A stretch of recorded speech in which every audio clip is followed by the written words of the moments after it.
विरोधकांनी संघर्ष यात्रेचा तिसरा टप्पाही जारी केला। रत्नागिरी, सिंधुदुर्ग, कोल्हापूर आणि सांगलीतून संघर्ष यात्रा निघेल। नाशिकमध्ये विरोधी पक्ष नेते राधाकृष्ण विखे पाटील आणि अजित पवारांनी एक पत्रकार परिषद घेतली।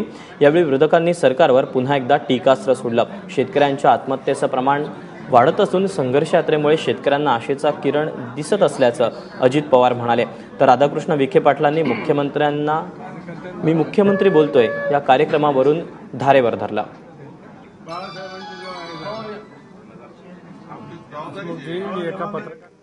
दरम्यान राधाकृष्ण विखे पाटील आणि अजित पवारांनी राज्य सरकारवर कशा प्रकारे टीका केली पाहूया। शेतकऱ्यांचा प्रक्षोभ पाहिल्याच्या नंतर राज्याच्या मुख्यमंत्र्यांनी एक नवीन कार्यक्रम सुरू केला। मी मुख्यमंत्री बोलतोय। जनतेला अपेक्षा होती की त्यांच्या भाषणातून, बोलण्यातून या भीषण परिस्थितीतून लोकांना काही दिलासा मिळेल, परंतु मला वाटतं की ज्या गेल्या 4-5 दिवसाच्या मध्ये वाढणाऱ्या आत्महत्या, मालेगावच्या मध्ये 2 आत्महत्या कालच झाल्या सकाळी, यातून आता बोलणे आता पुरे झाले असं आता शेतकरी सांगतायत। आता मन की बात नको, आता शेतकऱ्यांसाठी धन की बात करा, अशा पद्धतीचा मला वाटतं एक प्रकारचा आता या सरकारला सांगण्याची वेळ आलेली आहे।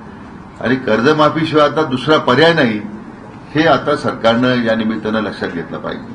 आज शेतकरी हा या राज्य सरकारच्या कारकिर्दीमध्ये समाधानी नसलेलं चित्र आम्हाला या संपूर्ण संघर्ष यात्रेमध्ये पाहावयास मिळालं।